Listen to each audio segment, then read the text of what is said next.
오늘 제목은 묵은 땅을 기경하라. 온전한 사랑은 두려움을 내어 쫓는다 라는 제목입니다. 오늘은 7번까지 있습니다. 자, 오늘 아까 히브리서 말씀을 조금 읽어봤는데요. 아까 뭐라고 했냐면 오늘은 이제 7, 8, 9, 10인가? 여기 짧게 나눠요. 자, 볼게요. 땅이 그 위에 자주 내리는 비를 흡수해서 밭가는 자들이 쓰기에 합당한 채소를 내면 하나님께 복을 받는데, 만일 가시하고 엉겅퀴를 내면 버림받고 저주함에 가까워 그 마지막은 불사름이 된다. 이렇게 이야기를 하고 있습니다. 하나님은 언제나 이 농사에 되게 아주 농사하시는 분이시잖아요. 어떻게 보면 농부가 아버지시잖아요. 그러다 보니까 이런 거에 되게 잘 아시는데, 이게 너무 중요한 게 왜 그러냐면, 이게 채소 말을 하는 게 아니라 우리를 말하고 있다는 게 너무 무섭다라는 거죠. 그러니까 뭐라고 하냐면, 하나님께서 뭐라고 하냐면, 야, 너네가 채소를 만약에 너가 네 마음밭을 잘 경작을 해갖고 좀 먹기에 알맞는 채소를 내면 복을 받지만, 복을 받는데, 너가 마음을 잘 경작을 안 해갖고 마음에서 가시하고 엉겅퀴만 나면 버림을 받고 저주함에 가까워서 불살라질 거야 라고 얘기하는데, 너무 무서운 얘기예요, 이거는. 어떤 분이, 우리 한 성도님이 뭐라 하냐면, 요거 지옥을 의미하는 거죠? 이렇게 얘기하시는 거예요. 지옥을 상징하기 위해 여기에서 무서워하라고, 두렵고 떨림으로 예배를 하라고 일부러 놨냐, 이렇게 얘기하셔갖고 되게 은혜가 됐어요. 저는 이제 약간 그 분향단, 이런 어떤 번제단, 이런 걸 생각을 해서, 번제단을 생각해서 한 건데, 지옥이라고 하니까 그게 맞죠. 그죠? 더러운 것들은 태우고, 뭐 이렇게 하니까. 그래서 되게 무서운 얘기예요. 복이냐? 아니면 불살라지느냐? 그 얘기를 하고 있는 거잖아요. 그리고, 합당한 채소를 내냐? 아니면 가시나 엉겅퀴를 내냐? 뭐 이런 건데, 제가 한번 찾아봤어요. 이게 뭐지? 가시와 엉겅퀴가 이거예요. 가시나 엉겅퀴. 이게 엉겅퀴거든요. 엉겅퀴도 가시가 있어요. 그래서 엉겅퀴에 가시가 많이 달리면 가시 엉겅퀴라고 불러요. 근데 예쁘지 않아요, 생각보다? 근데 이걸 보니까 엉겅퀴를 봤는데 꽃이 되게 예뻐요. 생각보다 조그매갖고 되게 많아요. 이게 예쁘더라고요. 그래서 아니, 하나님, 이거 생각보다 예쁜데 이거 내면은 저주를 받아서 불살라진다 그러면 이거 왜 이렇게 예쁜 거예요? 이거 생각보다 이렇게 되게 여러 개 피니까 예쁘던데? 이런 생각을 했는데, 이거 조금 생각을 했어요. 그랬더니 제가 만약 농부라면 거기에 이제 엉겅퀴에 대한 설명이 써있는데 뭐라고 써있냐면, 엉겅퀴를 일부러 엉겅퀴를 키우는 사람은 거의 하나도 없다는 거예요. 엉겅퀴는 그냥 잡초잖아요. 그게 나면 이게 그 농사가 안 되는 거죠. 그러니까 거의 이거 안 키운다고 얘기하더라고요. 그리고 근데 약초로 쓸 수 있어요. 하나님은 쓸데없는 걸 주시진 않아요. 그러니까 약초이긴 해요. 이것도 이렇게 잘하면 약초가 쓰거든요. 그런데 이걸 약초를 쓰기 위해서 일부러 키우는 사람이 아니고는 거의 다 키우는 사람이 없대요. 그러니까 이거 무슨 말이냐면, 대부분의 농사의 마음으로 농사를 지을 때 이게 많이 나면은 농사를 망친 거죠. 불살라지는 거죠. 일반적으로 그렇다는 얘기죠. 그래서 가시나 이런 엉겅퀴가 나왔다 그러면 당연히 불살라지고 그건 망하는 거예요. 그래서 우리에게 그 얘기를 하는 거예요. 근데 여기서 너무 신기한 게 뭐냐면, 그 위에 자주 내리는 비, 그러니까 비를 똑같이 맞겠죠. 우리 밭이 있어요. 밭은 똑같이 비를 맞는데 환경이 똑같아. 조건도 똑같아. 그런데 그 밭이 채소를 내냐 아니면 가시와 엉겅퀴를 내느냐, 요 차이죠. 그래서 결론적으로 이 복을 받고 불살라지는 이 모든 책임은 밭이에요. 밭의 책임이에요. 그러니까 내 책임인 거죠. 내가 어떤 걸 내느냐는 나 자신의, 하나님 뭐 주시지 않았고 환경이 이렇고 저렇고 이게 문제가 아니라 똑같이 하나님께서 비를 주시는데 내가 어떤 걸 내느냐는 땅의 문제예요. 땅을 잘못한 거죠. 관리를 잘못한 거죠. 땅 관리. 땅 하니까 눈이 탁 이렇게 우리가 좋아하는 땅 땅의 문제다 이런 것들을 좀 알 수가 있어요. 그래서 이 묵은 땅의 문제인데 비가 뭘까? 자, 성경은 호세아서에 뭐라고 얘기하냐면 자, 호세아서 읽어볼게요. 시작. 너희가 자기를 위하여 공의를 심고 인애를 거두라. 너희 묵은 땅을 기경하라. 지금이 곧 여호와를 찾을 때니 마침내 여호와께서 오사 무엇을 비처럼 너희에게 내리시리라. 영어는 절대 안 봐. 그렇죠? 네, 뭐를 낼까요? 여기 미국에서 오셔가지고 다 써 있죠. 자, 뭐라고 하냐면 영어로는요, sow to yourselves예요. 그러니까 번역은 너희가 자기를 위하여 자신을 위해서 공의를 심어라 이렇게 돼 있지만 어떤 의미에서는 너 자신에게 공의를 심으라는 의미거든요. 그러니까 뭐냐면 너 자신의 마음에 하나님 뭘 추수를 하려면 뭘 심어야 되잖아요. 좋은 거를 내야 된다면서요. 복을 받으려면 그러면 뭐를 심어야 돼 제 마음에? 근데 하나님 뭐라고 해요? 공의를 심으라고 얘기하는 거예요. 공의를 심어라. 공의. 여러분 공의를 사랑해요? 공의가 없으면 죽을 것 같아요? 공의가 없으면 수입 막혀요? 공의가 없는 곳에 많이 사셨나 봐요. 네, 공의가 하나님 뭐라 하냐면 공의를 심으라. 이게 살리는 거라. 땅을 살리기 때문이죠. 그죠? 이 공의를 심어라. 공의를 심으면 뭐가 난다? 에? 인애가 난다. 인애가 뭐예요? 사랑이 나와? 공의를 심었더니 사랑이 나와. 네, 인애를 찾아볼게요. 인애가 뭐냐면요, 이 물론 영어로도 멀시라고 되어 있지만 진짜 이 히브리어 뜻은요 사실은 인자함의 뜻도 있어요. 인자함, 사랑. 그러나 경건의 뜻이 있어요. 경건함, 거룩함. 맞죠? 내가 공의를 심었어요. 의로움에 대해서 하나님의 의로움을 심었더니 뭐가 나와요? 경건한 삶이 나오는 거죠. 거룩한 삶이 나오는 거죠. 이 경건함의 인자함, 하나님의 긍휼하심이 있죠. 당연하게 같이 가는 거예요. 우리가 심어야 될 거는 분명하게 공의예요. 공의. 우리나라 공의 있어요? 얼마나 무너졌으면 안 그래요? 얼마나 무너졌으면 이 정씨가 난리가 나요. 안 그래요? 도대체 뭐가 공이 완전 뒤집혀갖고 도대체 이 세상이 정신이 이상하구나 이렇게 돼 있었잖아요. 물론 여론 조작하고 여러 가지 했지만 어쨌든 간에. 그래서 우리가 다음 세대를 위해서는 반드시 공의를 심어야 되고 공의를 심어서 경건을 거둬야 돼요. 그러면 공의를 심긴 심어야 되는데 하나님 뭐라 하냐면 내가 뭐를 비처럼 내려줬으니까 우리에게 공의를 심으라고 하는 거예요. 근데 이게 엉겅퀴가 나니까 저주를 받는 거예요. 그러면 비처럼 여호와 하나님께서 우리 이 땅에 부어주신 게 뭘까요? 네? 그렇죠. 네, righteousness예요. reign righteousness, 공의예요. 네, 공의를 심는데 왜요? 공의를 비처럼 내리시니까. 여호와께서 우리에게 주시는 건요, 여호와의 의로움이에요. 하나님이 생각하신 의로움, 하나님이 이게 의로움이야, 이게 공의야를 말씀하시고 하늘에서 비처럼 내리고 계신데 그것을 내가 동의를 해야지 심죠, 내 마음에. 하나님의 의로움에 동의가 돼야 돼요.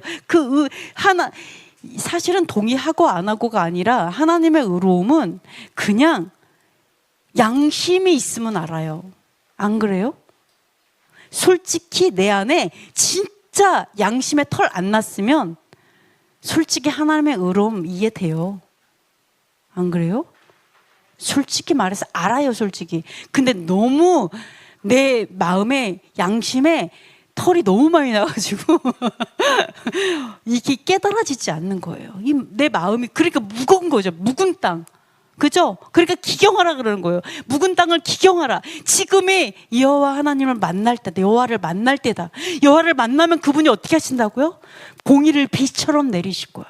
그러면 그 공의를 통해 경건한 삶을 거두라는 거예요.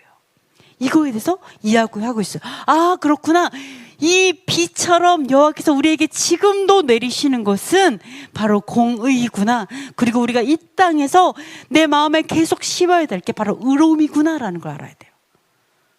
의로움. 그러면 의로움을 알아야 되면 뭐를 알아야 돼요? 하나님이 생각하는 의로움이 뭐지를 알아야 돼요.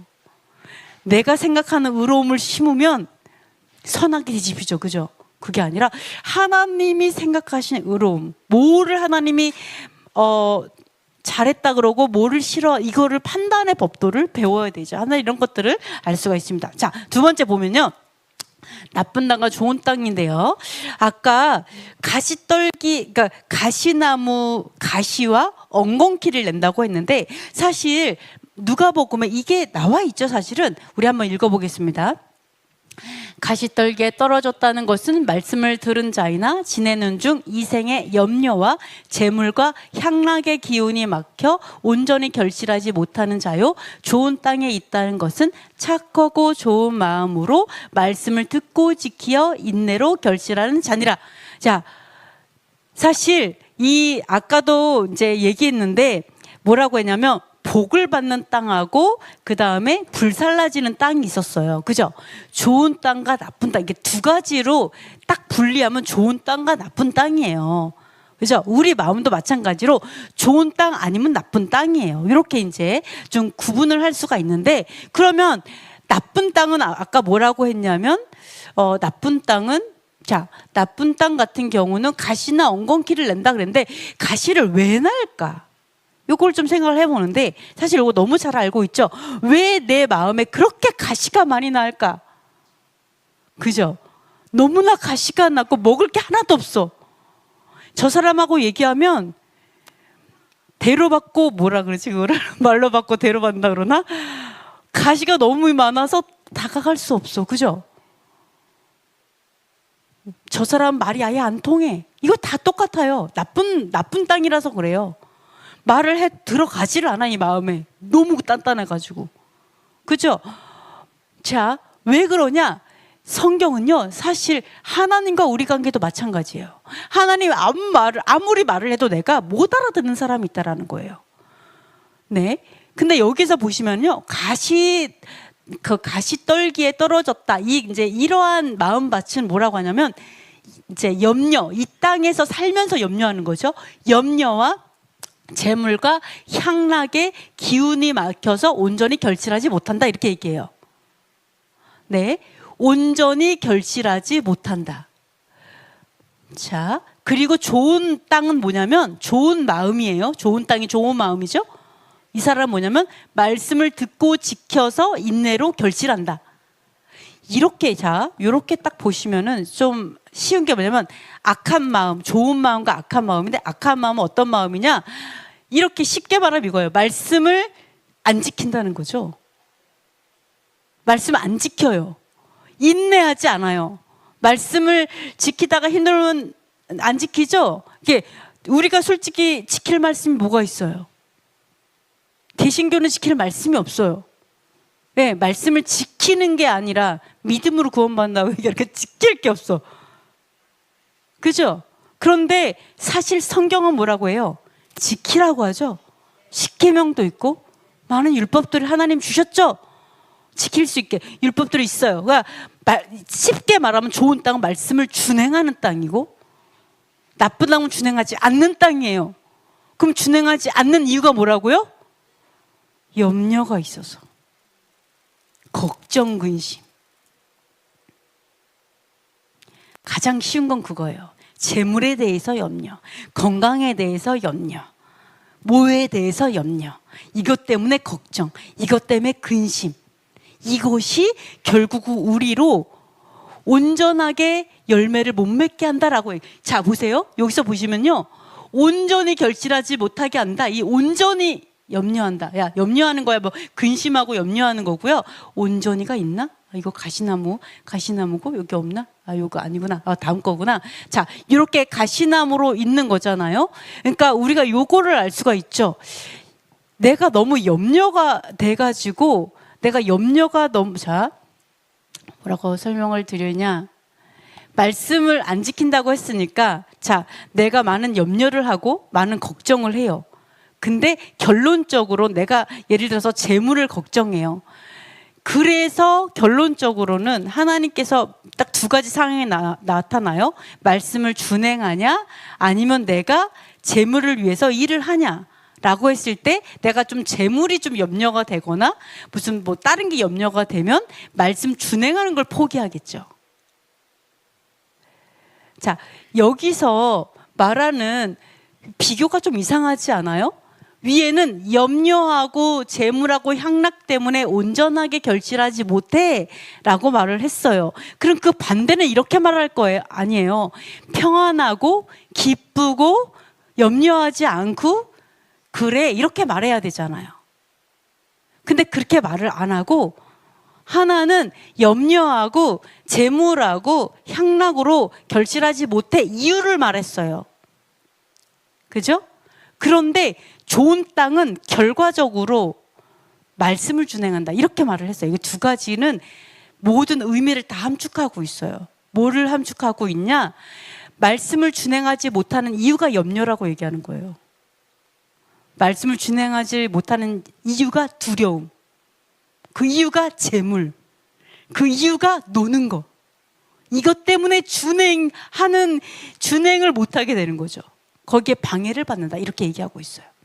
그럼 우리가 뭐를 알 수 있냐? 여기에서 우리가 우리의 우상이 뭔지를 알 수가 있어요. 자, 하나님의 말씀을 준행하는 거 여기 너무 중요하잖아요.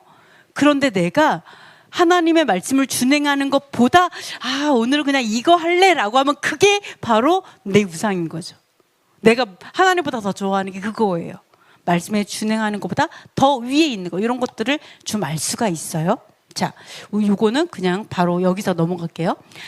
근데 여기서 뭐라고 하냐면 좀 신기한 게 있어요. 자, 온전히 결실하지 못한다 이렇게 말을 했는데 한글 번역은 그래요. 근데 영어로 보면요 뭐라고 하냐면요 perfection이잖아요. 완벽하게 이르는 열매를 맺지 못한다예요. 그러니까 완전함에 이르는 열매. 그러니까 열매가 없다가 아니고요. 열매가 없다가 아니라 열매는 있는데 완전한 열매가 아니라는 거예요. 완벽한 온전한 열매가 아니다. 이 얘기를 하고 있어요. 그래서 이 앞에서 이렇게 말한 거예요. 이 앞에서 요걸 말고 많이 있구나. 여기죠? 여기서 복이냐 저주냐 이렇게 말 안 하고요. 하나는 복인데 하나는 저주함에 가깝다 이렇게 말하는 거예요. 우리 극단으로 너는 복, 너는 저주 이렇게 말하는 게 아니라 어떤 사람은 복을 받는데 어떤 사람은 저주함에 가까워. 왜요? 온전함에 이르지를 못한 거죠. 그러니까 자, 너무 신기한 게 뭐냐면 이게 결국 그 말을 하고 있는 거예요. 하나님을 믿고 안 믿고 너는 복, 너는 저주, 너는 천국, 지옥 이렇게 말하는 게 아니고요. 믿는데 제대로 안 믿으면 그게 문제라는 거예요. 너가 온전한 믿음이냐, 온전한 성도냐, 온전한 열매, 완벽한 흠과 티가 없는 온전한 열매를 내냐 아니냐예요. 하나님의 이 다 밭은 뭐예요? 다 말씀의 밭이에요. 하나님이 다 성도들이에요. 말하자면 우리가 믿는 신자들이라는 거죠. 그런데 여기에서 중요한 게 뭐냐? 여기서 너 열매 있어 없어가 아니라 다 있어요. 다 있어. 어차피 다 있어. 있는데 그 열매가 먹을만 해 안 해요? 온전한 열매야? 아니면 저주함에 가깝냐? 이게 먹을 수가 없다. 이거는 상품 가치가 없네. 이거예요. 그래서 이게 저주다 이렇게 말하는 게 아니라 저주에 가깝다. 문제는 뭐예요? 저주에 가까우면 불살라진다니까요. 그게 우리한테 엄청나게 경고하는 거예요. 그냥 모양은 있어. 경건의 모양은 있는데 능력이 없어요. 그죠? 내가 하나님 교회를 다니고 하나님의 성도라는 모양은 있는데 경건의 능력이 없어요. 이 안에 경건한 삶이 없는 거죠. 온전하지 않은 거죠. 그래서 거기서 가시와 엉겅퀴가 나오는데 문제는 뭐예요? 하나님이 우리에게 열매를 요구하는 게 아니라니까요. 하나님 우리에게 열매를 요구하는 게 아니라 온전함을 요구한다니까요. 온전함. perfection이에요. perfection. 여러분 일에서만 완벽해지려고 하지 마세요. 그게 문제가 아니라 하나님께서 나에게 완벽한 열매를 원하세요. 완벽한 삶. 완벽하길 원한대. 온전하길 원해. 자, 하나 말씀을 드려볼게요. 네, 그때나 지금은 똑같죠. 사실은. 자, 부부가 있어요. 부부가 있는데 이제 남편이, 예를 들어서 남편이 나에게 해줘요. 여러 가지 해줘. 뭐 돈 벌어오고 뭐 이제 좋은 집에 살게 해주고 해줄 거 다 해줘. 뭐만 안 해줘? 사랑만 안 해. 나를 사랑하지 않아. 나를 신뢰하지도 않아. 아내라고 생각도 안 하는 것 같아. 근데 그냥 먹여주고 입혀주고만 해줘. 그냥 남편으로서의 일을 하는 거죠. 말하자면 남편으로서의 일을. 그러면 그게 완전한 사랑인가요? 완전한 부부인가요? 그 행복할까요? 우리 아내분들 이러면? 안 행복해요. 그럼 거꾸로 해볼게요. 거꾸로. 남편이 나를 엄청 사랑해. 너무 사랑해. 너무 나를 신뢰해. 정말 자기가 생각했을 때 이게 맞아 하는 모든 걸 다 해줘. 대신 내가 말하는 것만 안 해줘. 내가 말하는 건 안 해. 관심도 없어. 솔직히 말해서 내가 뭘 원하는지 관심도 없지만 물어보지도 않아. 근데 자기가 생각했을 때 해주고 싶은 건 다 해줘. 자기가 정말 너무 열심이야. 쓸데없이 열심이야. 아, 약간 엄청 자기가 이러면 행복할까요? 진짜 정신 이상해질 것 같죠? 근데 자, 그러면 아내로서 이거를 예를 들어서 이렇게 요구하는 거예요. 자기가 나를 사랑하는 거 좋아. 사랑이 없으면 안 되지, 당연히. 무관심하면 안 돼. 사랑하는 건 좋은데 내가 원하는 걸 해줘. 자기가 원하는 걸 하지 말고 내가 원하는 걸 해줘. 그 마음으로. 나를 정말 아끼고 사랑한다면 내가 원하는 그거 해줘. 그게 완전한 거 아니에요? 예를 들어서 이래요. 근데 저 사람은 욕 나올 뻔했어. 저 사람은 나한테 다 해주는데 사랑이 하나도 없어. 나를 신뢰하지도 않고 아내라도 인정도 안 해. 그러니까 다 필요 없어. 어떤 그 행위 내가 원하지 않아. 하지 마 라고. 그러니까 아무것도 해줄 필요 없어. 끝. 이게 맞아요? 행함은 필요 없구나. 아무것도 할 필요가 없네. 아무리 해줘도 쟤는 기뻐하지 않고 좋아하지 않으니까.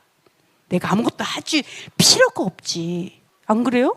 내가 엄청 열심히 해줬어. 내가 물론 뭐 엄청 사랑하고 뭐 신뢰 이렇지는 않지만 내가 남편으로서 일을 했잖아. 근데 이 여자 행복해하지 않아. 기분 나쁘대 나한테. 그러니까 이제는 안 할게. 아무것도 안 할게. 응? 어디서 많이 들어본 얘기 같은데 안 한다 이제부터. 아무것도 안 해. 이러면서 딱 끝. 이렇게 했어. 우리가 어떻게 하나님을 생각하는지 이해하는지를 생각해 봐야 돼요. 또 반대로 예를 들어서 엄청 사랑해가지고 막 해줘. 막 엄청. 근데 나는 내 방식대로 해달라는데 자기 방식대로 지 맘대로 해. 막 나한테 사랑한다고 막 이렇게 해. 그러면은 믿음이 나를 사랑하는 게 중요한 게 아니라 제대로 사랑하라고 제대로 하라고 라고 얘기를 해. 근데 이 사람이 얘기를 하는 거야. 아니 뭘 해주니까 싫다며. 그래서 내가 사랑을 주는데 왜 그래. 내가 해. 이렇게 얘기하는 거죠. 지금 이 상황이 딱 그 상황이에요. 유대인 분들이 그때 엄청 혼났어요. 그죠? 뭔가 하긴 했는데 하나님을 신뢰하지 않고 그러니까 뻘짓을 많이 했어요. 하여간. 그래서 엄청 혼나니까 이방인은 어떻게 생각해요? 뭘 하려면 싫어하는구나. 아무것도 안 해야지. 그냥 내 맘대로 할 거야 그러면. 근데 또 사랑은 해. 믿어. 신뢰해. 이러고 내 맘대로 하고 있는 상황인 거죠. 그러니까 하나님께서 어떻게 말하는 거예요? 아니 그 말이 아니라 완전함을 말한다고. 완전함. 너가 나를 진짜 사랑한다면 내가 원하는 대로 해줘. 내가 하는 걸 싫다고 하니까 네 마음에 없어서 내가 싫었던 거야. 그 얘기를 하는 거잖아요. 그 완전함을 하나님께서 우리에게 요구하시는 거예요. 완전한 사랑, 완전한 믿음. 네가 완전한 사랑한다면 내가 원하는 걸 해줄 것이고, 그리고 그때는 나를 사랑하지 않으니까 내가 말하는 걸 해주긴 했는데 온전하지 않겠죠. 날 사랑하지 않는다고 해주는데 그게 온전한 거였겠어요? 그것도 온전하지 않았어요. 그 하나님께서 온전한 걸 원하는 거예요. 네가 나를 정말 사랑해라. 먼저 나를 정말 신뢰하라. 그러면 너의 행함이 완전해질 거야. 이거를 하나님께서 가르쳐 주시는 거잖아요. 자, 그래서 이 완전함에 대해서 이야기를 하고 있는 거죠. 자, 여기서도 보세요. 온전히 결실하지 못했죠. 이게 가시떨기가 그랬어요. 온전히 결실하지 못하다의 헬라어의 뜻이 뭐라고요? 완전 성숙을 향해 참는 자가 되다예요. 우리는요, 그냥 믿어 안 믿어가 아니에요. 너 예수님 믿어? 그럼 천국 가. 이게 아니에요. 제발 웃기는 얘기 좀 하지 않았으면 좋겠어. 사람 망칩니다. 완전히 다음 세대 다 무너뜨려요. 에? 믿는 거 누가 못해요? 나 믿어. 입으로 누가 못해요? 지가 진짜 믿는지 안 믿는지도 모르는데 나한테 속잖아요. 그죠? 근데 하나님이 요구하는 그 결실이 뭐라고요? 완전함이라고요. 성숙함이라고요. 성숙한 믿음, 완전한 믿음. 그것을 향해서 어떻게 하라고요? 참는 자, 인내하는 자라고요. 그 결실을 하기까지, 완전히 익을 때까지. 좀 열리다 말고 이게 아니라 완전한, 누가 봐도 와 너무 정말 맛있겠다. 하나님 봤을 때 와 이건 상품 가치가 있다. 내가 이거 팔아서 돈 벌 수 있겠다. 야, 이렇게 이것을 요구하신다라는 것을 우리가 알 수가 있습니다. 자, 그러면 제가 이거 한 가지 얘기를 들어볼게요. 예전에 어떤 일이 있었냐면, 자, 마가복음의 말씀에 이런 게 있었습니다. 우리 마가복음 잠깐 제가 이렇게 해놓은 걸 읽어보도록 하겠습니다. 서기관 중 한 사람이 그들이 변론하는 것을 듣고 예수께서 잘 대답하신 줄을 알고 나와 묻되 모든 계명 중에 첫째가 무엇이니까? 예수께서 대답하시되 첫째는 이것이니 이스라엘아 들으라. 주 곧 우리 하나님은 유일한 주시라. 내 마음을 다하고 목숨을 다하고 뜻을 다하고 힘을 다하여 주 너의 하나님을 사랑하라 하신 것이요. 둘째는 이것이니 내 이웃을 내 자신과 같이 사랑하라 하신 것이라. 이보다 더 큰 계명이 없느니라. 자, 이게 좀 연결이 되기 때문에 말씀을 드리는 거예요. 자, 보세요. 서기관들과 바리새인들이 예수님과 같이 함께 변론하고 있었어요. 자, 변론하다라는 건요, 어떤 뜻이냐면, 변론은요, 함께 조사하다, 토의하다, 논의하다, 질문하다. 거의 헐뜯듯이 질문하는 약간 하브루타 같이 그런 거예요. 이제 예수님께서 이렇게, 그러니까 서기관들과 바리새인들과 이런 어떤 이제 종교 지도자들과 함께 하브루타를 하고 오셨어요. 엄청난 토론을 하고 오셨어요. 그때 예수님께서 얼마나 잘 대답을 하셨는지 몰라요. 너무 잘 대답하니까 이 한 서기관이 감동했어요. 저분은 도대체 어떤 분이시길래 어떻게 물어보는 것마다 저렇게 잘 대답하시지? 너무 감동했어요. 그래갖고 이 서기관도 자기도 물어봤어요. 그럼 예수님, 라삐님, 저도 하나 물어보겠습니다. 그러면서 뭘 물어보냐면, 모든 계명 중에 첫째가 무엇입니까? 이 말은 무엇이냐면, 모든 율법 중에서 제일 중요한 율법이 뭐예요? 그거와 똑같은 말이에요. 모든 계명 중에서 가장 중요한 계명이 뭐예요? 계명은 원래 명령들이에요. 모든 명령들 중에서 가장 중요한 명령이 뭐예요? 라고 물어본 거죠. 그러니까 예수께서 뭐라고 얘기했냐면 이렇게 해요. 자, 첫째, 제일 보세요. 율법 명령들 있죠? 많이 있잖아요. 명령들이 뭐가 중요할까? 궁금하지 않겠어요? 다 이제 하는데 가장 중요한 율법이 뭘까요? 궁금하겠죠. 그러니까 예수가 딱 오셨을 때 물어보는 거죠. 우리를 대표해서. 우리도 얼마나 묻고 싶어요. 대표해서 물어봤는데 대답이 뭐냐? 자, 첫째는 이스라엘아 들으라. 주 곧 우리 하나님은 유일한 주시다. 그러면서 마음을 다하고 목숨 다하고 뜻 다하고 힘 다해서 주 너의 하나님을 사랑하라. 이렇게 얘기하는 거예요. 이 첫째래요. 이게 가장 중요하대요. 그리고 둘째는 내 이웃을 내 자신과 같이 사랑하라. 이거보다 더 큰 계명, 더 위대한 건 없어. 이렇게 얘기합니다. 자, 뭐라고 얘기했다고요? 자, 여호와 하나님을 얘기하죠. 네, 하나님, 여호와 하나님을요, all thy heart예요. all, 네 마음을 다 드려. all, 전부 드려. 그리고 내 영혼을 전부 들여서 사랑해. 내 생각, 이거를 전부 드려. 그리고 힘도 다 드려, 그냥 하나님께. 완전히 너의 영혼, 육, 진짜 머리끝부터 발끝까지 아무것도 남기지 않고 다 하나님께 싹 다 드려. 다 드려서 그를 사랑해. 완전히 전인격적으로. 완전히 모든 걸 다 해서. 마음만 사랑하는 게 아니라 나의 모든 행함을 동원해서 내 인생 전부를 통해서 그를 사랑해야 돼. 그게 제일 중요한 율법이야. 하나님을 사랑하라. 제일 중요한 거야. 여호와를 사랑하라. 너의 온 마음을 다 사랑해라. 그리고 내 이웃을 내 몸과. 여러분이 만약에 그 서기관이라고 생각해봐요. 여러분이 그 서기관의 그 자리에서 물어봤어요. 예수님한테. 예수님, 율법 중에 가장 중요한 게 뭐예요? 명령주에서 가장 중요한 명령이 뭐예요? 이렇게 물어봤다고 해요. 근데 예수님께 얘기하는 거예요. 예수님 딱 모셔갖고 여호와를 너의 온 마음과 온 정성과 모든 걸 다해 그 여호와를 사랑해. 여호와만이 유일한 하나님이셔. 그분을 전인격적으로 사랑해. 그게 첫째야. 둘째는 내 이웃을 내 몸과 사랑하는 거. 이렇게 대답했다면 여러분 어떨 것 같아요? 그렇게 대답하면 여러분 어떻게 할 것 같아요? 아, 그렇군요. 이럴까요? 저는 이런 사람 되게 많을 것 같아요. 어떻게 하냐면, 그럼 예수님은요? 예수님은 안 사랑해요? 우리의 신앙은 예수님을 사랑하는 거 아니었어요? 예수님을 목숨을 다해 사랑하고 예수님을 믿고. 예수님 아니었어요? 예수님 뭐요? 그런 생각 안 하겠어요? 유일한 하나님이면 유일한 하나님이시니까 여호와하고 예수와가 동일한 분이시구나. 동일한 한 분이시구나. 이렇게 생각 안 하겠어요? 아니면 하나시니까, 어쨌든 이 세 분이 하나시니까 이게 그 말이겠구나. 이런 생각 하지 않겠어요? 근데 여러분 기억하세요? 어떤 사람이 예수께 나와서 선한 선생이요 라고 얘기했을 때 예수님 뭐라고 그랬어요? No 라고 했어요. 그렇게 부르지 마 나를. 선한 분은 오직 아버지밖에 없어. 이 세상에 아버지 외에 선한 분 아무도 없어라고 얘기했어요. 절대 동일시하지 않았어요, 여러분. 예수와 스스로 여호와 하나님과 자기를 동일시하지 않았다고, 아들이라고 얘기했다고요. 그래서 여러분이 맨날 노래하는 것처럼 주의 이름으로 오신 이여라고 얘기하는 거예요.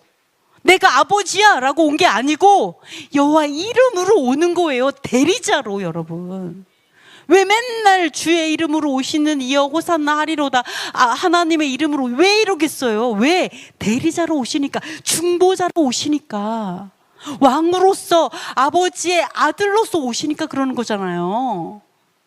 저는 이것도 헷갈린 사람 얼마나 많을까. 율법 중에 우리 여호와께서 주신 모든 계명 중에 가장 중요한 기본 중에 기본이 없는 인간이 얼마나 많냐고요. 성도라고 하면서. 이것도 헷갈리잖아요, 솔직히 말해서.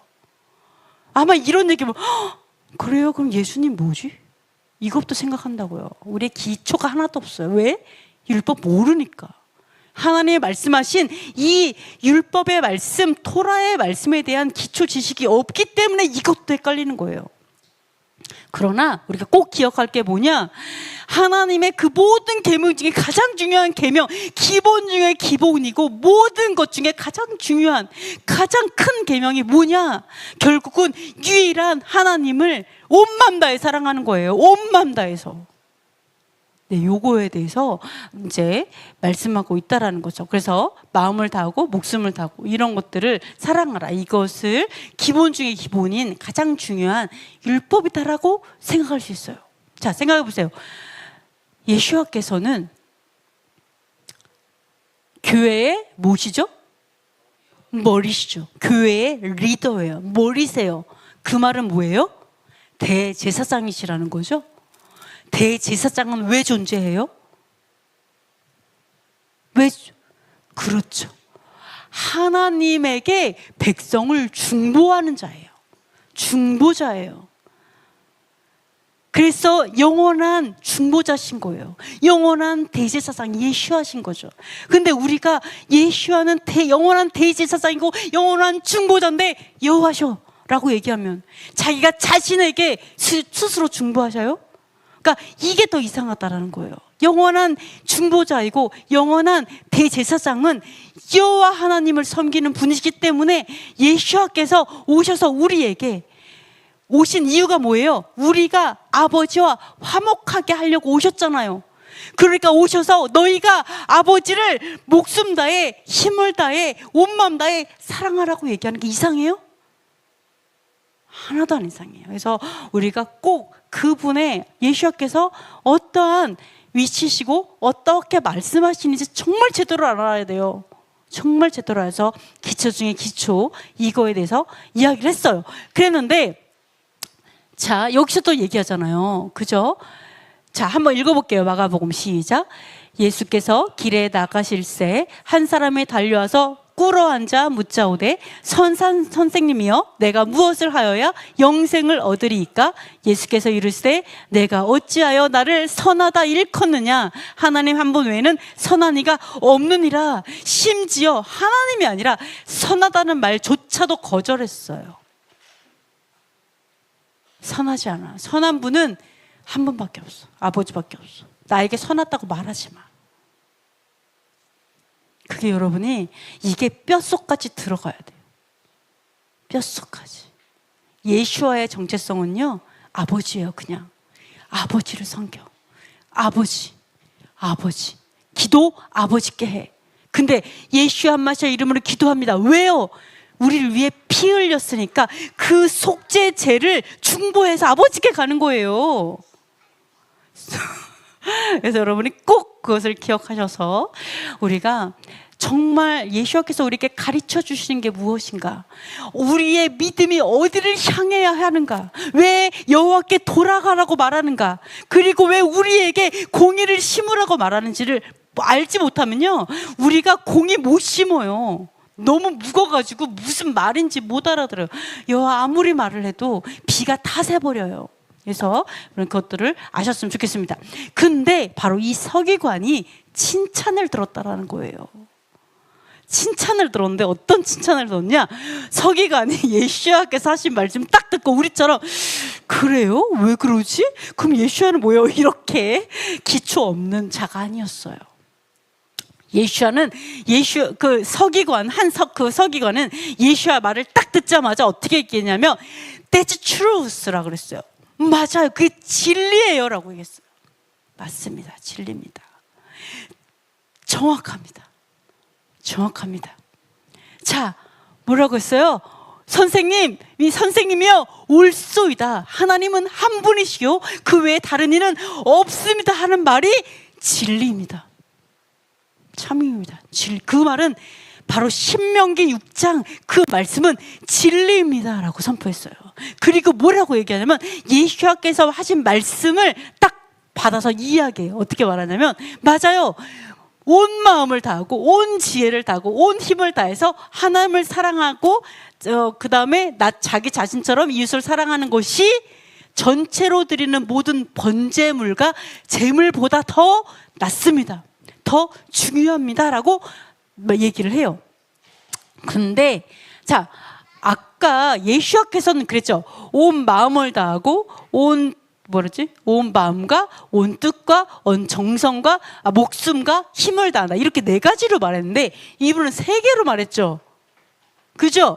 근데 번역이 그런 거고 사실은 4가지예요. 원래는 4가지예요. 영어로 보면요. 자, heart, 마음과 soul, 아까 나온 거 heart, soul, strength 다 나왔어요. 마음과 뜻과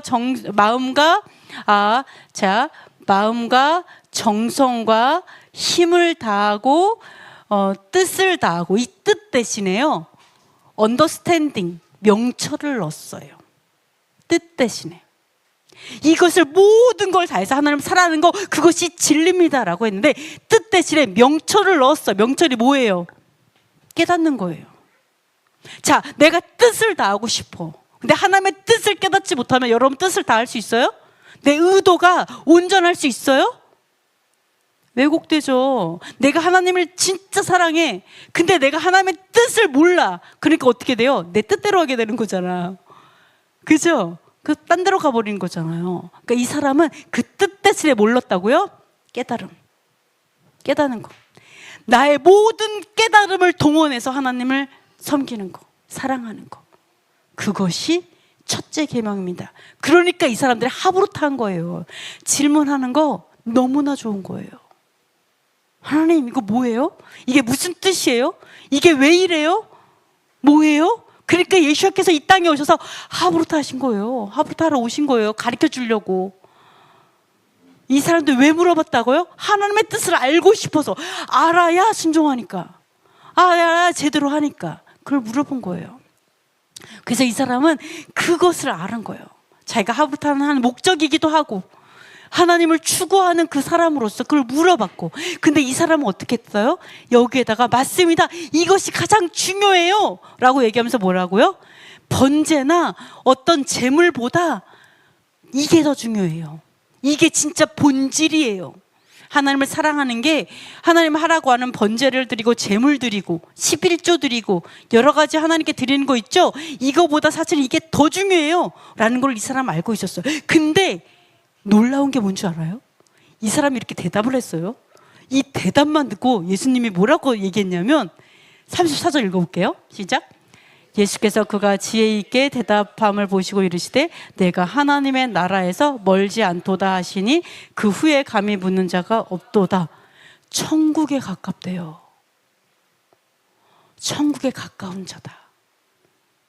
기가 막히지 않아요? 아까 뭐가 있었어요? 저주함에 가까운 사람이 있었죠. 저주함에 가까운 사람도 있는가 하면 반면 어떤 사람이 있다고요? 천국에 가까운 자가 있다고요. 천국에 가까운 자. 이 사람은 이렇게 얘기했어요. 맞아요, 하나님. 하나님을 사랑하고 이웃을 사랑하는 게 중요하죠. 그러니까 번제와 제물은 필요 없죠. 사랑이 중요하죠. 이게 이렇게 얘기했어요? 아니요. 그렇게 얘기하지 않았어요. 오히려 이 사람은 어떻게 얘기했어요? 네, 그것도 필요하죠. 그러나 하나님을 사랑하는 게 더 중요하죠. 왜요? 율법의 본질이 사랑이니까. 그 얘기하는 거예요. 율법의 본질이 하나님 사랑이고 이웃 사랑이구나. 율법의 본질이 여호와께서 우리에게 주신 율법이 우리를 죽이려고 준 게 아니고 진짜 하나님을 사랑하는 방법, 하나님을 신뢰하는 게 사랑하는 건 신뢰죠. 내가 그 사람 정말 사랑하는데 불신할 수 있어요? 같은 말이에요. 하나님을 진짜 사랑하는 건 하나님 진짜 신뢰하는 거예요. 그러면 율법의 진짜 본질이 공의고 사랑이고 믿음이구나라는 걸 이 사람은 깨달은 거예요. 완전히 이거를 깨달은 거예요. 그러니까 이 사람의 깨달은 뭐예요? 그래서 율법은 폐할 수 있는 존재가 아니라는 걸 알아요. 이 사람은 율법은 폐할 수 있는 그러한 것도 아니고 폐할 수도 없고 폐할 필요도 없고 이 다 중요한데 사실 율법의 진짜 주신 목적은 사랑이구나. 진짜 이웃을 사랑하는 방법이 율법이라는 거죠. 진짜 하나님을 사랑하는 방법이 이거라는 거죠. 그 기본 정신은 사랑이라는 걸 이 사람은 깨달은 거예요. 자, 요즘 세상에 생각해보세요. 요즘 세상에. 자, 천국에 우리가 예를 들어 하나님 너무 사랑해서 내가 율법을 지켜. 그러면 사람들 대부분 뭐라고 얘기해요? 천국에 가까운 자라고 얘기해요? 저 사람은 예수님을 2번 죽인다고 얘기하지 않나? 막 그런 얘기를 들어요. 율법을 지킨다는 거 하나만으로도 막 예수님을 2번 죽인다고 얘기를 해요. 성경이랑 완전 반대로 말하고 있죠. 율법을 지켜요. 그죠? 왜? 율법이 사랑이니까. 지키지 말라고 하는 게 아닌데 율법이 진짜 사랑이기 때문에 그 하나님을 사랑하는 것을 하나님의 법도대로 하는 거예요. 성령의 법도대로 하는 거에 대해서 사람들은 뭐라고 해요? 이 예수야처럼 네가 천국에 가깝다. 네가 진짜 율법이 사랑이라는 걸 네가 깨달았구나. 진짜 하나님 사랑, 이웃 사랑하는 걸 네가 알게 되었구나. 그러면서 너는 천국에 가깝다 이렇게 말하는 게 아니라, 그러니까 율법은 당연히 지키는 거고, 율법은 사랑이 있고 하나님 사랑하는 방법이고 이웃을 사랑하는 방법이에요 라고 얘기하면 사람들 뭐라고 하냐면, 아, 너는 좀 걱정된다 이렇게 얘기한다는 거죠. 너는 혹시 몇 단 땄냐? 뭐 이렇게 물어보질 않나? 너는 좀 이상하다. 너 좀 검증이 필요해. 이렇게 얘기하지. 예수야처럼 너는 천국에 가까운 자야. 너는 천국에 가까운 자야. 너는 구원에 가까운 자야. 너는 하나님에게 가까운 자야라고 말하는 사람이 없다라는 거야. 거의 다. 이렇게 우리가, 그러나 바로 잡아야 돼요. 바로 잡아야 돼. 이거 완전히 거꾸로 됐죠. 왜요? 우리가 완전히 이게 지식이 뒤집어졌어요. 공의가 뒤집어졌어요. 선악이 뒤집어져 버렸어요. 세상의 가치관으로 보기 때문에 그래요. 그런데 우리가 꼭 바로 알아야 될 게 뭐냐? 예수와께서 칭찬한 사람은 바로, 그러니까 율법을 지킬 필요가 없다고 얘기한 게 아니에요. more than이에요. 그냥 그게 더 중요하네요. 우리가 뭐 어떤 번제, 내가 예를 들어서 아무리 번제 맨날 속죄제 드려요. 맨날 속죄제. 죄는 맨날 지으면서 맨날 속죄제 드려요. 그거를 원하실까요? 아니요. 죄를 멈추고 차라리 속죄제를 덜 드리는 걸 원해요. 그죠? 그러니까 우리가 어떤 주님이 주신 진짜 목적은 죄를 그치는 거고 하나님을 사랑하고 이웃을 사랑하는 거지 어떤 다른 게 아니라는 거죠. 이런 것들을 우리가 볼 수가 있습니다. 천국에 가까운 자예요. 자, 그러면 하나 말씀을 드리면요, 아까 뭐라 했어요? 우리는 이런 생각을 해요. 서기관, 바리새인들, 서기관들 이렇게 얘기하면 사람들은 교만한 자, 교만하고 그리고 외식하는 자, 뭐 율법주의자로 이렇게 오해하는 사람도 있고, 하여간 이렇게 생각을 합니다. 그죠? 그런데 우리가 꼭 기억해야 될 건 뭐냐면, 물론 바리새인들이 율법을 준행하는 자들이 아니었어요. 여러분도 아시겠지만 그들은 사람의 계명을 지키기 위해서 하나님의 계명을 잘 버리는 자들이었어요. 그죠? 여러분 이거부터 세팅을 제대로 해놔야 돼요. 이게 하나님께 준행하는 순종하는 자들이 아니었어요. 아까 말한 것처럼 하나님 사랑 하나도 없고 뭐 이게 그냥 자기 할 일 한다고 이런 것만 하는 불완전한 자들이었죠. 자, 꼭 기억해야 될 게 뭐냐면, 서기관, 우리가 생각하는 서기관들, 바리새인들 외식하고 교만하고 이렇게 생각하지만 다 그렇지 않다라는 거죠. 그죠? 아까 뭐라고 했어요? 서기관인데 어떤 칭찬을 받았어요? 천국에 가까운 자라는 칭찬을 받았죠. 그 당시에 제사장 스가랴가 어떤 칭찬을 받았어요? 의인이라는 칭찬을 받았잖아요. 신약시대에. 그죠? 심지어 스가랴의 아내도 의인이다라고 얘기를 들었어요. 그러니까 우리가 꼭 기억할 게 뭐냐면, 그냥 바리새인들 하면 무조건 교만하고 그 다음에 외식하고 이렇게 연결하면 안 돼요. 그렇게 연결하게 되면요, 우리가 모든 눈을 다 그렇게 불순종하는 자에게만 계속 두게 되면 우리가 성경을 오해하기가 되게 쉬워요. 예를 하나 들어볼게요. 자, 제가 이제 마카비서를 번역을 했어요. 근데 너무 은혜가 많아요. 꼭 읽어보세요. 근데 마카비서에 보면은 대부분의 사람들, 그 당시에 나라를 잃어버린 이스라엘의 대부분의 사람들이 어떤 사람이었어요? 순종하는 자였을까요? 불순종하는 자였을까요? 대부분의 사람들이 불순종하는 자였어요. 불순종. 그러니까 그런 환란이 있고 그런 어려움이 있고 고난이 있었던 거예요. 불순종했기 때문에. 근데 어떻게 성전을 다시 재건할 수 있었을까요? 다시 봉헌할 수 있었을까요? 성전을 헬라의 손에서 빼앗아서. 왜 그럴 수 있었을까요? 그 중에 의인이 소수가 있었기 때문이에요. 그러면 우리가 하나님의 역사를 볼 때 거기에 의인들 정말 목숨을 다해서, 그때 당시 뭐 대제사장이 되었기 때문에 욕하고 막 이러지만, 그때 당시에 대제사장은요 그냥 군대 장관이었어요. 그 나라를 대표해서 그 나라와 성전을 지켜야 되는 어떤 그 사람이 목숨을 거는 사람이었어요. 거기는 하라고 해도 안 하는 그러한 자리였어요. 그냥 목숨 내놔야 되는 자리가 대제사장 자리였어요. 거기에 제발 해주세요 하면서 섰던 것들 중에 하나예요. 근데 제가 말하는 게 뭐냐면, 그런 사람이 있었어요. 의인이 있었기 때문에 마카베의 역사가 있었고 수전절이 생긴 거예요. 그래서 성전이 봉헌됐는데, 우리가 만약에 어떻게 눈을 어디다 두느냐? 불순종하는 대다수에게 둔다고 생각해봐요. 대다수에게. 그 당시에 얼마나 많은 사람이 불순종했는 줄 알아? 그 당시에 얼마나 많은 사람이 율법을 준행하지 않았는 줄 알아? 그 당시에 얼마나 많은 사람들 헬라의 문화를 쫓았는 줄 알아? 그 당시에 얼마나 많은 사람이 체육관으로 뛰어가는 줄 알아? 여기만 하면요, 거기에 시선을 두면 그 이스라엘은 망하는 게 당연하고 성전이 망하는 게 당연하고, 그 수전절의 역사는 불순종의 역사일 뿐이에요. 그 역사는 치욕의 역사일 뿐이에요. 하나님을 거역한 역사일 뿐이에요. 뭔지 아시겠죠? 근데 문제는 뭐냐? 문제가 아니라 중요한 거는, 의인은 언제나 소수예요. 여러분, 주위에 아무도 하나님 말씀 순종하는 사람이 없고 나만 순종해요? 그게 원래 하나님의 뜻이 그래요. 원래 의인의 길은 외로워요. 맨날 원래 욕 먹으면서 걸어가야 더 정결해져요. 이게 하나님의 뜻이에요. 그러니까, 자, 근데 우리의 시선을 의인에게 두면, 그 환경이 승리할 수 있는 환경도 아니고 순종하기 좋은 환경도 아니었고, 그 환경은 언제라도 실패하는 게 당연해 보이는, 천사가 나를 도와주느냐 아니면 전쟁에서 이길 수 없는 그 상황에서 순종하는 소수에게 눈을 두면 우리에겐 언제나 소망이 있어요. 맞아요? 우리에게 언제나 소망이 있다고요. 여러분, 우리의 눈을 부정적인 곳에 두잖아요. 불순종하는 사람들, 상황이 안 좋은 거, 환경이 어떤 거, 이런 것만 보면요, 언제나 두려워요. 언제나 망할 수밖에 없어. 결론은 언제나 나는 패배할 수밖에 없어.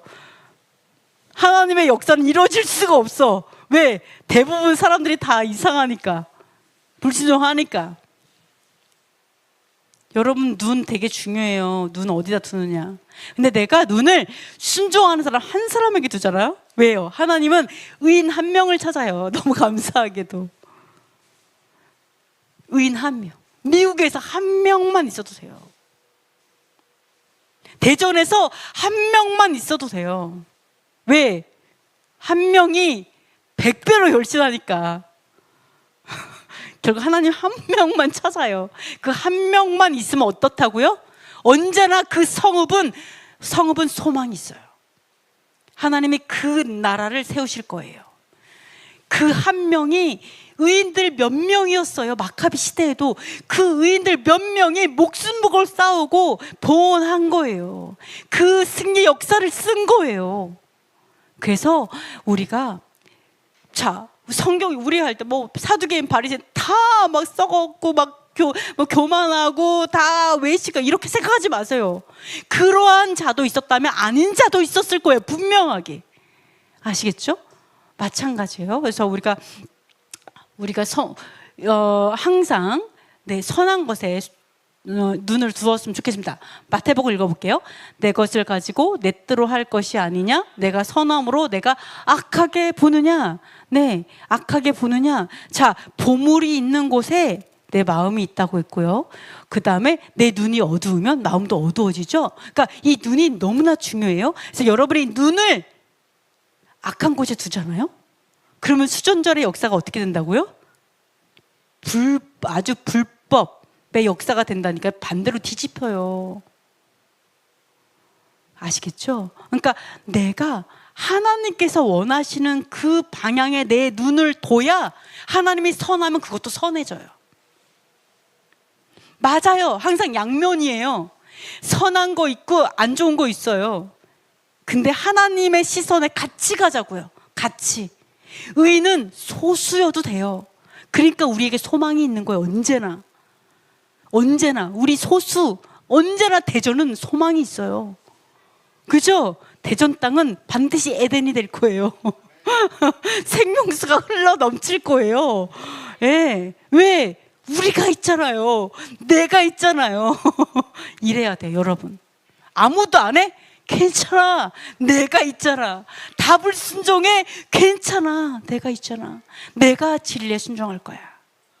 그러면 반드시 땅은 변화됩니다. 네, 하나님께서 100배로 결실하게 하십니다. 자, 요한일서 4장 18절 읽어보겠습니다.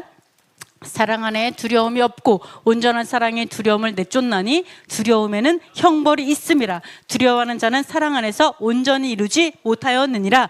두려움에는 형벌이 있어요. 자, 저번에는 두려워라고 얘기했죠. 두렵고 떨림으로 구원을 이루라. 그 두려움은 무엇을 두려워하는 거죠? 그렇죠. 하나님을 두려워하고 죄를 두려워하는 거죠. 그러다 보니까 죄일까 무슨 안 짓게 되는 이런 두려움으로 하는데, 요한 1서에서 뭐라고 하냐면 두려움엔 형벌이 있대요. 두려워하지 말래요. 이건 무슨 말일까요? 자, 네. 그렇죠. 방향이 틀린 거죠. 아까 두려움은 구원을 향한 두려움이죠. 구원을 이루기 위해서 죄를 두려워하는 거예요. 근데 이 두려움은 세상을 두려워하는 거예요. 세상을 두려워하고 그냥 존재 자체가 두려운 거예요. 이 자체, 죄를 두려워하는 게 아니라. 그래서 이 두려움 때문에 하나님의 계명을 오히려 순종하지 못하게 되는 그러한 두려움이에요. 진짜 생각해 보세요. 하나님의 구원을 위해서 죄를 두려워하려면요, 다 돌파해야 돼요. 왜요? 우리 주위에는요, 불순종하게 하려고 하는 사람들로 가득 찼어요. 그죠? 어떻게 하면 말씀을 지키지 못하게 할까가 가득해요. 어둠이 그거를 위해서 노력하잖아요. 그러니까 나는 비난을 돌파해야 돼요.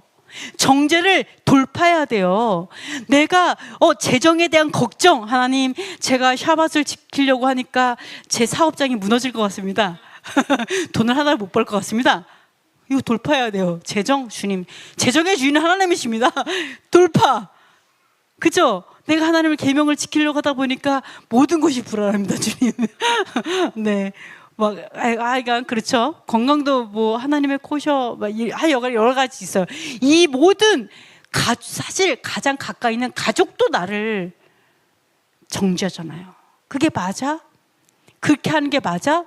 그거는 잘못된 거야, 이렇게. 그죠? 율법주의도 사실 반율법주의, 율법에 대한 거부감 때문에 생긴 단어예요. 그죠?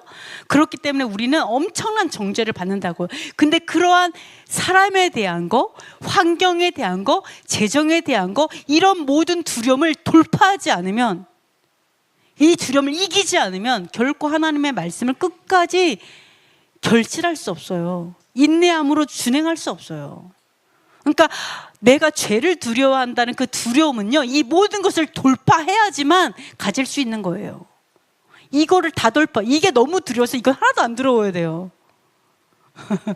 이 죄가 너무 두려워서 이 나머지 사람들이 나한테 뭐 널 죽이니 살리니 너가 이러진 않잖아요. 너가 샤밧을 지키기만 해봐라, 너를 죽일 거야, 뭐 이러진 않잖아요. 너가 하나님의 말씀을 준행하면은 뭐 이런 거 아니잖아요. 그죠? 이런 목숨을 걸어야 되는 상황은 아닌데, 제일 두려운 게 목숨에 대한 두려움이잖아요. 거기까지도 아니라는 거죠. 근데 거기까지도 원해요, 우리에게. 너가 하나님의 말씀을 준행함이 예수와처럼 목숨을 거는 것까지 가야 돼.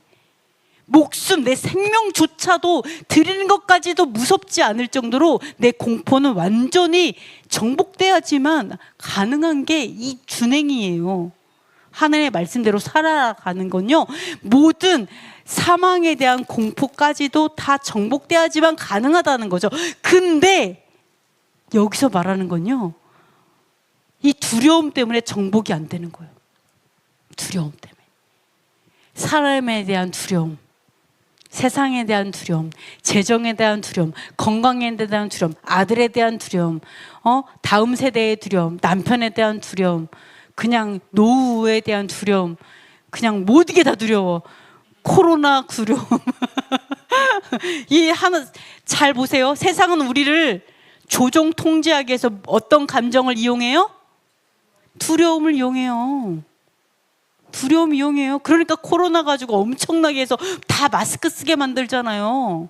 지금도 마스크 못 보는 사람들 있잖아요. 심지어 이 두려움이라는 건요, 꼭 기억하세요. 이거 정복하지 않으면, 내가 이 두려움을 돌파하지 않으면, 재정에 대한 두려움 돌파하지 않으면, 자녀에 대한 것도 너무 걱정하고 두려워하고 잘못될까봐 하는 거, 이거 반드시 엉겅퀴가 납니다. 남편에 대해서도 마찬가지예요. 어떤 누군가에서 너 이거 에어컨 좀 잠깐 꺼주세요. 너무 두려워하고 너무 걱정하잖아요. 그러면 거기에서 내가 너무 걱정해 주니까 네가 잘 돼야 돼가 아니라 내가 너무 걱정해서 이사가 여기서 엉겅퀴 나요. 제발 좀, 내가 문제야. 내가 뭔지 아세요? 걱정하고 근심하는 내가 해치는 거예요, 자녀를. 왜? 가시잖아요. 가시가 갖고 맨날 붙어 있어. 자녀랑 꼭 붙어가지고 맨날 잔소리해. 그럼 어떻게 되겠어요? 네, 문제가 되죠. 그래서 여러분이 꼭 기억해야 될 게 뭐냐? 두려움을 정복하지 않으면 형벌이 있어요. 온전한 열매를 맺지 못해요.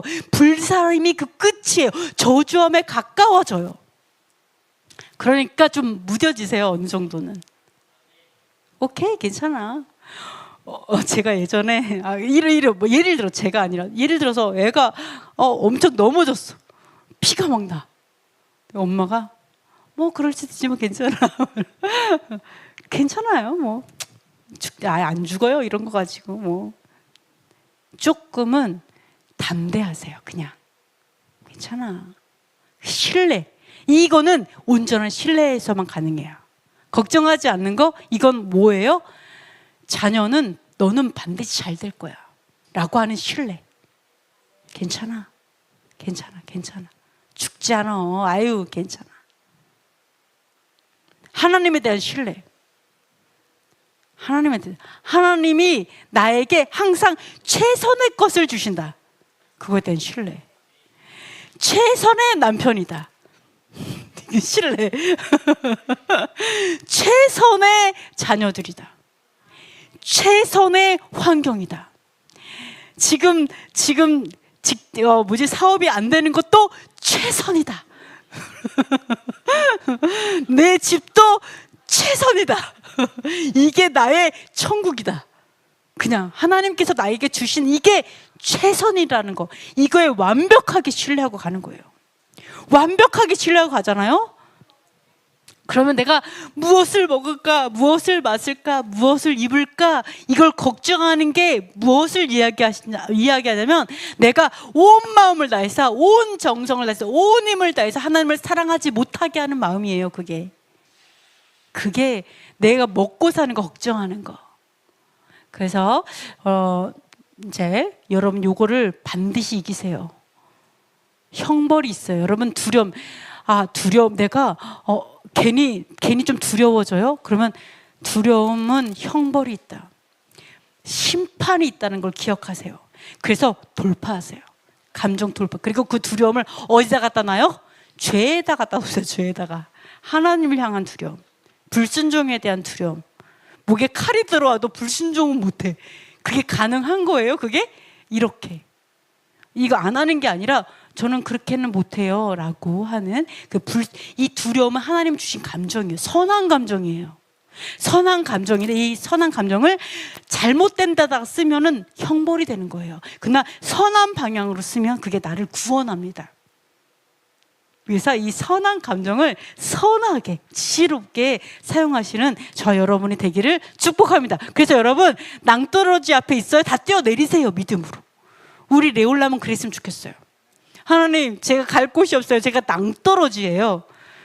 갈 데가 없어요. 그럼 다 그냥 믿음으로 다 뛰어내리고 돌파하고 뛰어내리잖아요. 그럼 하나님이 보이세요? 갈 길을 보이세요. 어떻게 해야 될지. 그래서 그러시는 저와 여러분 되시면 좋겠습니다.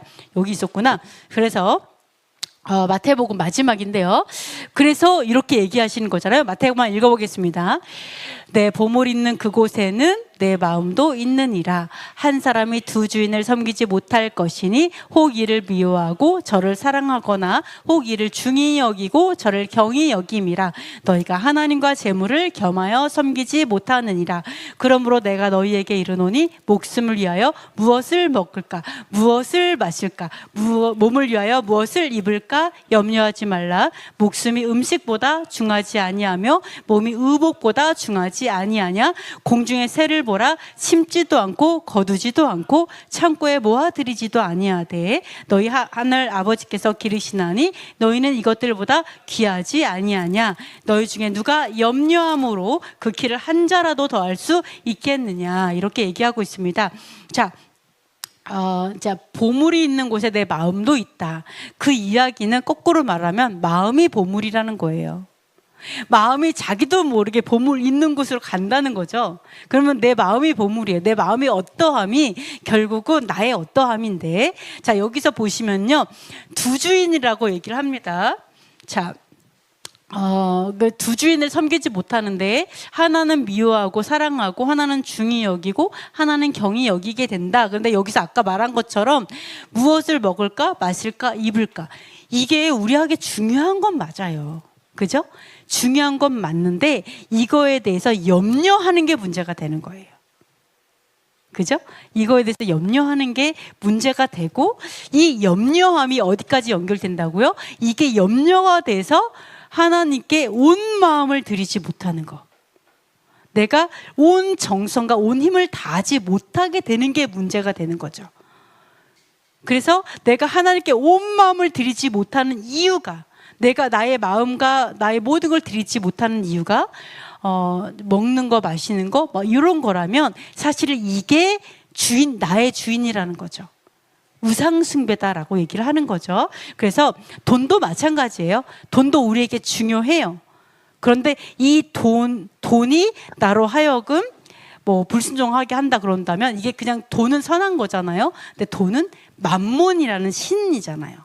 그러니까 신이 될 수 있다라는 거에 대해서 이야기를 하고 있죠. 그래서 그런 것 같아요. 그렇다고 하나님께서 너는 참새보다 귀하니까 아무 일도 하지 않아도 다 먹여 살려줄게는 아니에요. 그죠? 아무것도 안 해도 다 먹여 살릴 테니까 걱정하지 마, 이런 대책이 없는 건 아니고요. 하나님께서는 우리에게 6일을 일하라고 말씀하셨잖아요. 그죠? 그리고 하나님께서 11조나 여러 가지 재물을 말했기 때문에 돈이 필요하다는 거는 하나님이 우리보다 더 잘하실 거예요. 그죠? 그리고 우리에게 뭐라 했어? 머리가 되고 너가 꾸지 아니할 거야 라고 얘기했기 때문에 하나님께서 재정을 축복하시는 분도 분명 하나님이시거든요. 그래서 돈이 필요한 것은 하나님께서 뭐 누구도 아시고 또 그런 건 알지만, 우리가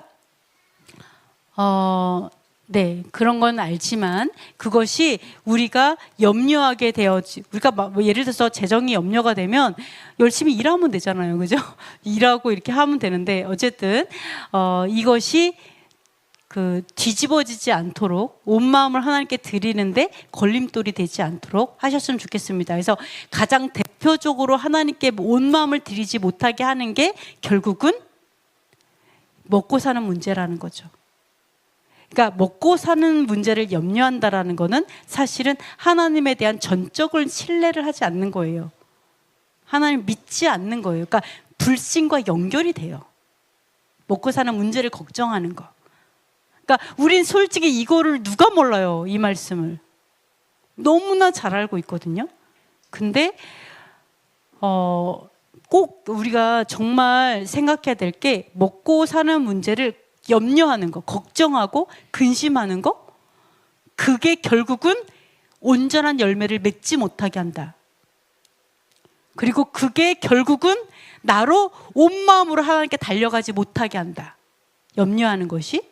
근데 문제는 뭐예요? 그 염려하고 걱정하고 두려워하는 것이 나에게 아까 뭐라고 했어요? 아이고 네, 아까 형벌이 있다라고 얘기했다라는 거죠.